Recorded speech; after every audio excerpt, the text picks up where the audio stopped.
तो चलिए बच्चों, आज हम लोग समझते हैं पार्टनर्स कैपिटल अकाउंट। ठीक है। सबसे पहले फॉर्मेट हम लोग के सामने है और हम मान के चल रहे हैं कि सी नया है। ठीक है। सबसे पहला स्टेप देखिए, तुम ध्यान देना है। सबसे पहला स्टेप हम लोग लिखेंगे बाय बैलेंस बीडी। ठीक है। By balance BD. इसमें हम लोग देखो दो पार्ट, बीडी मतलब क्या होता है और कहाँ से लिखना है ये भी हम आप लोग को बता रहे हैं। बैलेंस शीट में लिखना है। ठीक है। जैसे बीडी मतलब होता है ए और बी का पहले से कितना कैपिटल है, तो इसको हमेशा बैलेंस शीट में आप लोग को मिलेगा। सेकेंड टॉपिक हम लोग को लिखना है बाय कैश या बाय बैंक अकाउंट। हम कैश लिख रहे हैं, बैलेंस शीट में बैंक दिया रहेगा ना, तो बैंक दे दीजिएगा। ठीक है। बाय कैश अकाउंट, इसमें क्या हम लोग लिखेंगे, तो नया पार्टनर का कैपिटल, न्यू पार्टनर्स कैपिटल। ठीक है। तो दूसरा स्टेप क्लियर हो गया हम लोग का। और इसको कहाँ लिखेंगे, यहाँ पर। ठीक। नेक्स्ट तीसरा स्टेप में हम लोग लिखेंगे प्रीमियम फॉर गुडविल। क्या लिखेंगे, प्रीमियम फॉर गुडविल। एग्जाम में फुल फॉर्म लिखना है। ठीक है, ये दोनों में।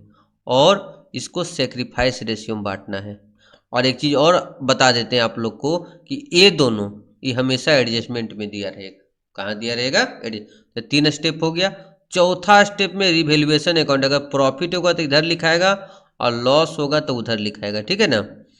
प्रॉफिट होगा तो इधर लिखाएगा old partner old ratio net profit, ये दोनों में लिखाएगा। ठीक है। और लॉस होगा तो इधर लिखाएगा।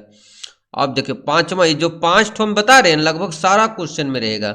एकुमुलेटेड प्रॉफिट जैसे जनरल रिजर्व हो गया, रिजर्व फंड हो गया, रिजर्व हो गया, प्रॉफिट एंड लॉस हो गया, ईटीसी कुछ भी रह सकता है जो एकुमुलेटेड प्रॉफिट हो। ज़्यादा ताम झाम नहीं करते। ठीक है। इतना कोई हम लोग क्या करेंगे, इधर ऐड कर देंगे। ठीक है। और हम बताते हैं, जैसे बताए ज़्यादा हार्ड याद करने से नहीं होगा, पहले इतना ही सारा टॉपिक में आता है। टू गुडविल, टू गुडविल, ये गुडविल कौन गुडविल है, बैलेंस शीट में पहले से जो गुडविल दिया रहेगा। 100 क्वेश्चन में 2 क्वेश्चन में ऐसा रहता है। ठीक है।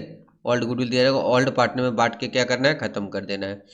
और जो प्रीमियम लेके आ रहा है नया पार्टनर, अगर पुराना पार्टनर के द्वारा निकाल लिया गया तो यहाँ जितना निकालेगा उसको यहाँ पर लिख देना है। ठीक है। यहाँ लिख देते withdrawn of goodwill, withdrawn of goodwill. ठीक है। और अब इधर डायरेक्ट लिख देते टू बैलेंस शीट। तो ये 5 स्टेप हम लोग को हमेशा याद रखना है। देखो ये 5 स्टेप, 1 2 3 4 5, सॉरी 1 2 3, ठीक है, 3 4 और 5, ये 5 स्टेप लगभग सारा क्वेश्चन में रहेगा। और बैलेंस शीट कहाँ से आएगा, तो क्रेडिट को जोड़ देंगे और डेबिट को क्या करेंगे, माइनस। और इसी कैपिटल को न्यू बैलेंस शीट में दिखाया, इसी का आंसर भी देता है। ठीक है। इसको न्यू बैलेंस शीट में हम लोग दिखाएंगे। ठीक है। तो क्लियर हो गया हम लोग का पार्टनर्स कैपिटल अकाउंट। एक स्क्रीनशॉट इसका ले लो और अच्छे से कैपिटल अकाउंट का रिवीजन करो सब। ठीक है। जितना भी कैपिटल अकाउंट है सारा का रिवीजन करो। और अच्छे से पिछले क्लास में हम लोग क्या बताए थे, रिवैल्यूएशन अकाउंट बताए थे, उसका टोटल तुम लोग को हम पूछने भी बोले थे। तैयारी किया होगा तो बहुत अच्छा बात है। ठीक है।